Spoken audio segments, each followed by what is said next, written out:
Hello students, welcome to the course of Database Management Systems. I am Dr. Munir Omar. Today we have lab number 15 as per our KCMS activities. These are number 59 and 60.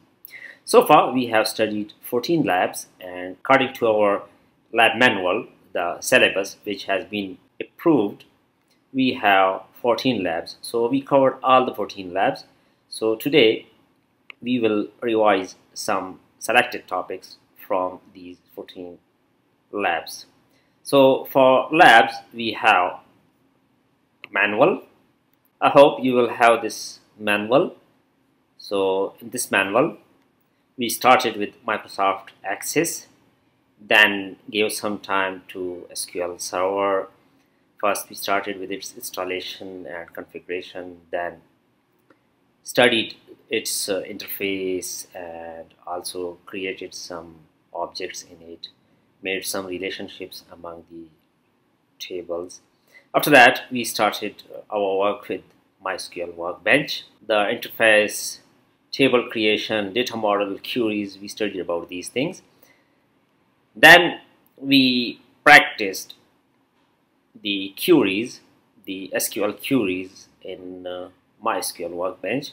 These were select queries, then create, insert, update queries, then some complex queries, then joins, alter queries, and after that we studied and practiced the transaction, commit, rollback, and also save point. After that, in lab number 12, we have log table, truncate, and rename, and lab number 13 is about grant and revoke. In the last lab, we have database connectivity. For the database connectivity, we used PHP and also Java. It was Java which we used to connect MySQL database. So let's start with MySQL Workbench. So here we have MySQL Workbench. In Workbench, we are going to create a new connection. So here I'm giving name to this connection. Let's say it's test connection, and we have already these things present. The host name is localhost. Its IP is 127.0.0.1. This is the port used by MySQL server. The user is root. The password is already stored in the keychain. So just test the connection. It's working. So here we got the test connection. We are starting it. Now let's look into the schemas. We have one table already created. We have one database already created here, and this one is created by the system. So here we have 3 tables in this database. Now let's create another database. So right click, create schema, test DB. This is the name of database, and apply. And after that, this is the code or query for creating a database. I think you should know this thing very well. Create schema, and after that the name of the database. So we are going to execute it. Database has been created. Refresh here. Yeah, it's present, and these all are empty. There is no table, no views, no store procedure and functions in it. So now we are going to create a table in it. Right click on it, create table, and here test TB. I'm giving the name as test TB test table. So this is the name of the table, and here we will have the columns or attributes for this table. The first one is, let's say, ID. Make it small. Its data type is integer. it is primary key, and also not null. We can make it unique. We have option for binary, unsigned, zero fill, auto increment, and generated. Next is, let's say, name. Its type is varchar. We can change this type. We can select any of these, but name must be varchar, and the size is 45. We can change the size too. Now we have these two attributes in this test table. I'm going to create this table from here. Click this apply. We will get the query. So this is the query. We can type this query directly to create a table. Create table, name of the database dot table name. If you are inside the database, if you have executed a command that is use test db, it is test db, then there is no need to mention this database. So create table, then name of the table, first attribute, data type not null, and after that second attribute, its type is varchar, size is 45, and it can be null. The primary key is id. So this is the query for creating a table. We have already practiced this thing, and now I'm going to execute it. So here I'm clicking apply. Applied. We got this table here. This table is now present. If you look into this table, we will have two columns in it. ID, it is of integer type, and it is primary key. The second one is name, and here name is varchar, and size is 45. So we have test database, test db, and inside test db we have test table named as test db. Now I need to insert some data in this table. So here I'm going to this query tab. You can also create a new query tab. Just click file and then new query tab. You will get here a new query tab, SQL file 1. Now let's check the contents of this table. Type use test db. We are selecting this database. So this is a keyword, and in MySQL these are not case sensitive. You can use upper and lower both cases, but it is preferred to use uppercase keywords.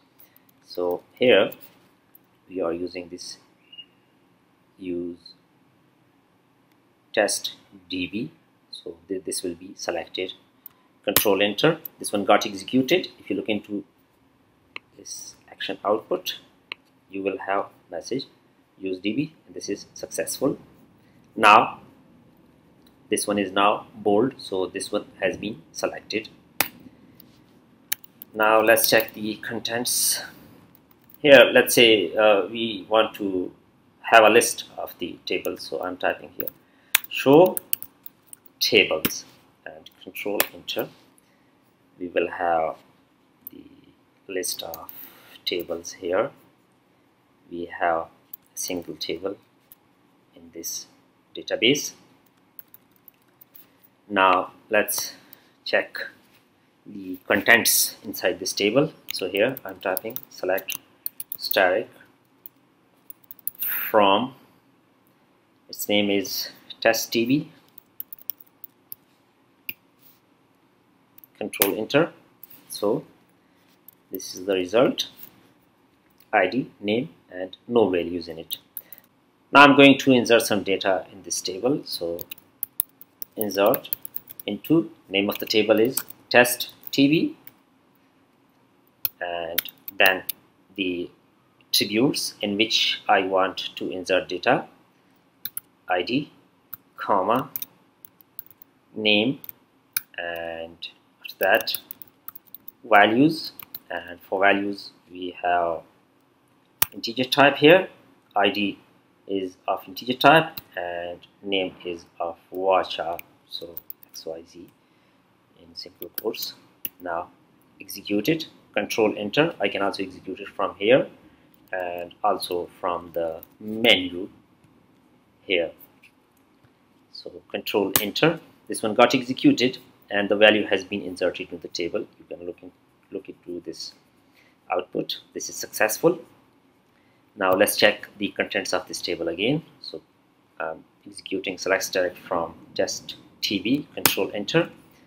Here we have one item in it. Now I'm going to insert some more data, XYZ1, and copy it, comma, control V, 2, this was 3, comma, control V, this must be 4, and let's see, 4, and control enter. This one got executed, and let's check the contents of this table now. Control enter on select direct from test TV. Here we got the items stored in this table. Now let's create two users. So click administration. Here we have administration. Under administration we have users and privileges. I'm clicking it. Here we have the list of users. So I'm gonna create one user. So click this add account, click it. Here we need to type the username, and we can also provide or change the authentication type and the host and also password. So I'm typing here test user 1 and giving the password, then confirm password, and here apply. So we got this user in the list. You can look into the list. Test user is present. Let's create one another user. So add account. Here test user 2 and password, confirm password, and here apply. So now we have two new users in the list. Now let's close this connection and create a new connection for user 1, and here I'm gonna type test user 1. This is for user 1, and check should be according to the password which we typed there. Save in the keychain. Yes, got it. Click OK. So this is for user 1. Create another connection for user 2, and here the username should be test user 2, and OK. It will ask me for the password. Wait a minute. 1 2 3 4 5 6 7. Save the keychain. Okay, so we have now one connection for user 1 and one for user 2. So first click this one. Now we are in the user 1. So let's check the schemas. We don't have any schema here, and we need to access that schema. So for that purpose I must go back to my previous connection, which was under root. This was actually under root. If you look into this, this was under root. So with the help of this connection, I'm going to give some privileges to user 1. So here I'm making it as DBA, Now this one is DBA, also make this one as DBA. Now both have full rights. Close this connection and also close these two connections. Now reopen user 1. Now we will have these schemas available in the list. For user 2, we have also same schemas available in the list. Now let's try the lock table command. Actually, we will lock a table for a single user, and that will not be accessed by other user. So we have already studied about the lock table. It was in lab number 12, and also in the theory classes we studied about this thing. So you can revise these things again, and you will find the details about lock tables, and also we have a sample code in this lab number 12. So here we have some code for locking table.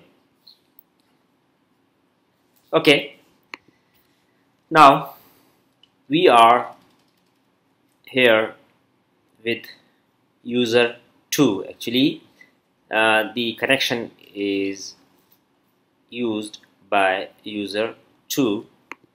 We are having this connection here in user 2, and now we will lock this table for user 2. So here I need to select the database first. Use the name of database is testdb. Control enter. This one got selected.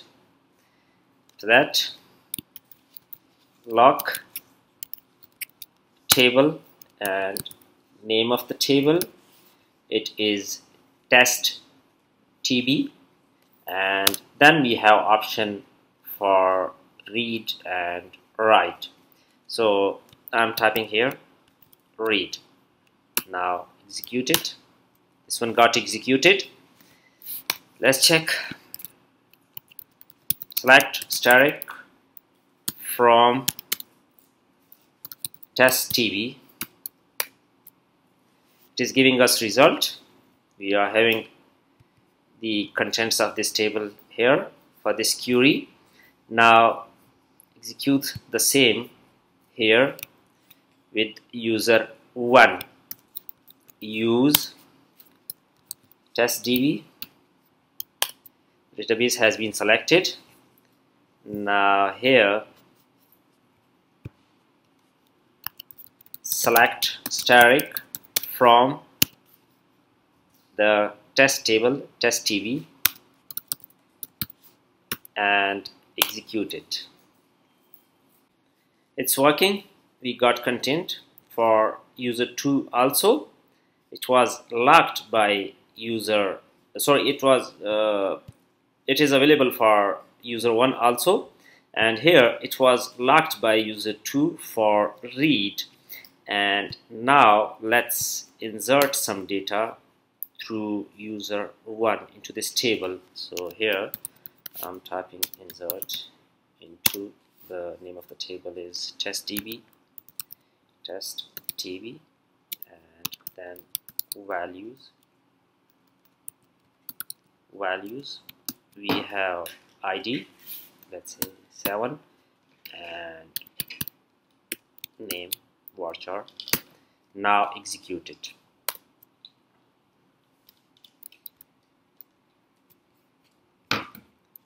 It's taking time, still busy. It's not responding to our insert query.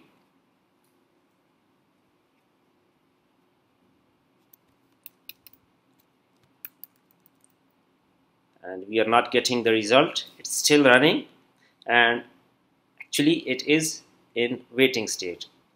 Time got out, and now we got an error. So what does the error say? here we have lost connection to SQL server during query. Actually, this happened due to the timeout. And actually, what happened, this table is locked by user 2 for read. Means that the user 2 is reading this table.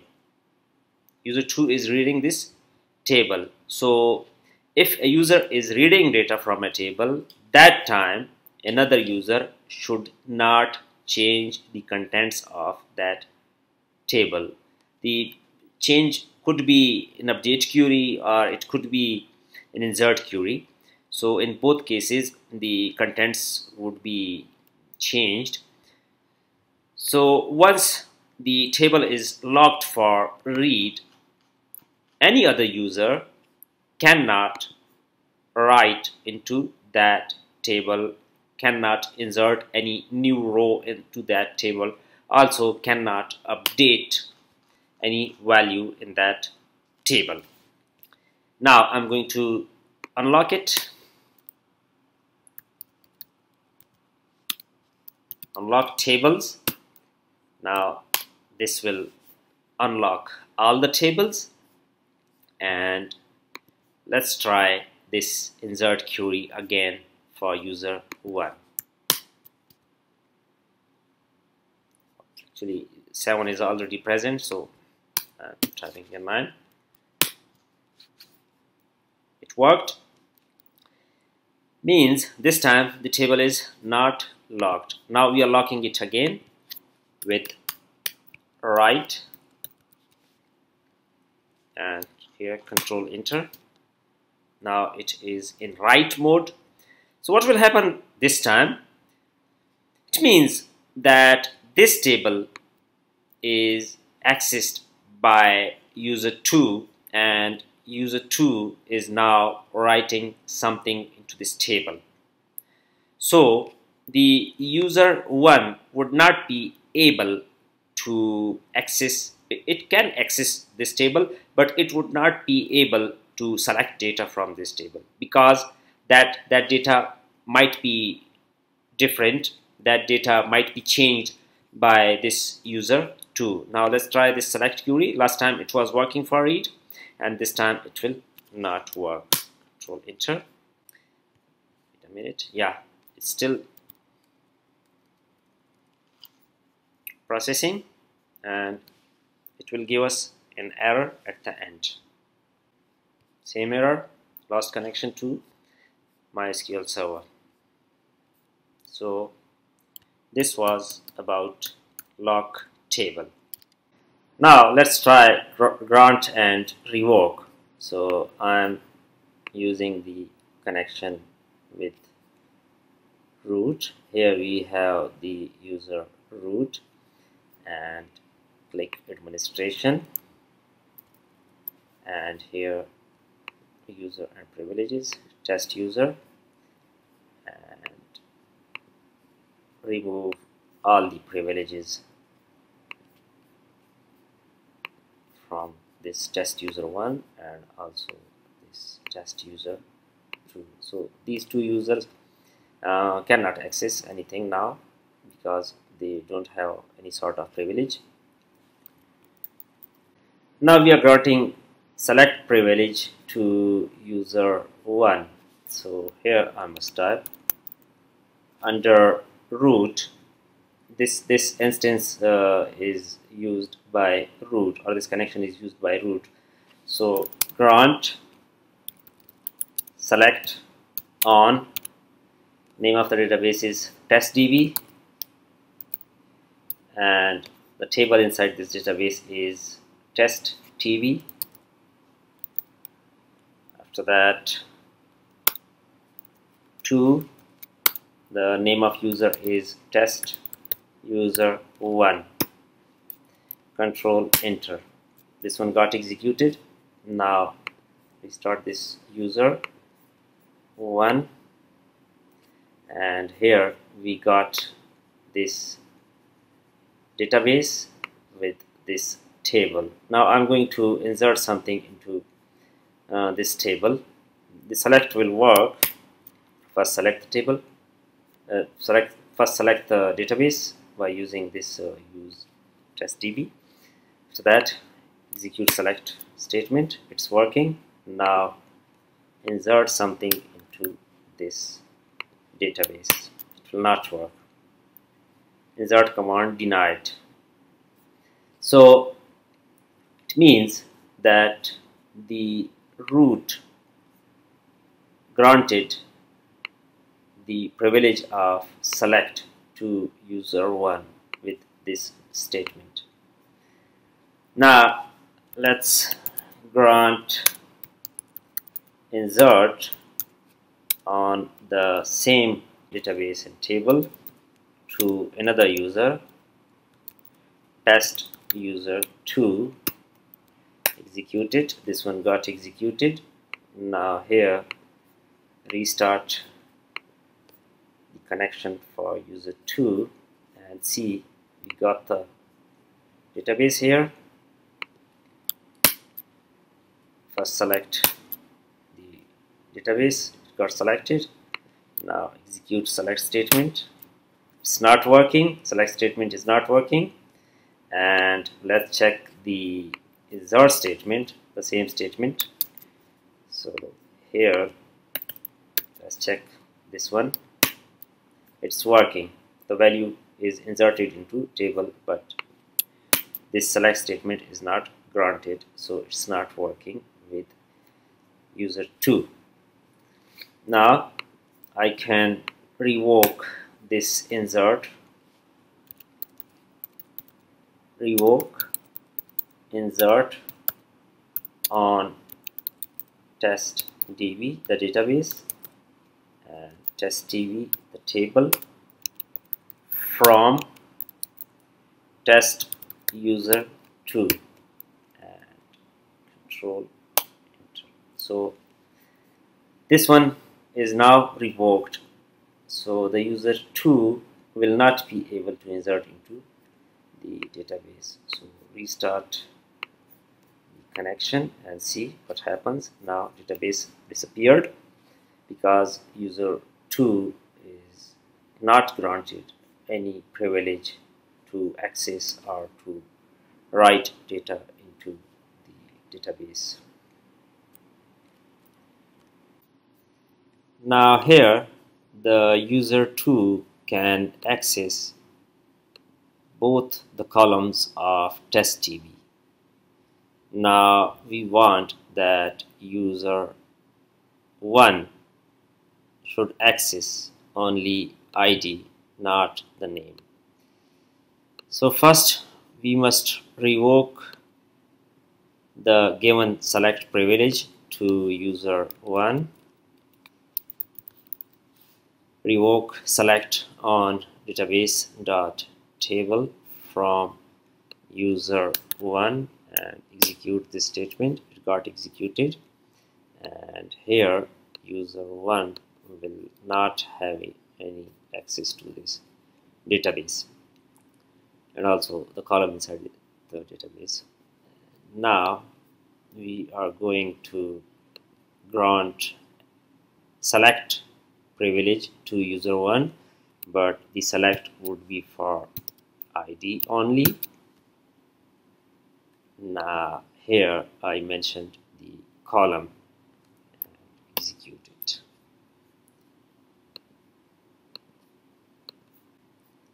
Here we got the database. Table is also present, but inside this table we will have only ID. The second attribute is not present, so the select is given only on a single attribute or single column in this database table. We can also mention many attributes here, so it depends. So in this lecture we revised few things: the table creation, database creation, log table, unlock table, grant and revoke. Thank you.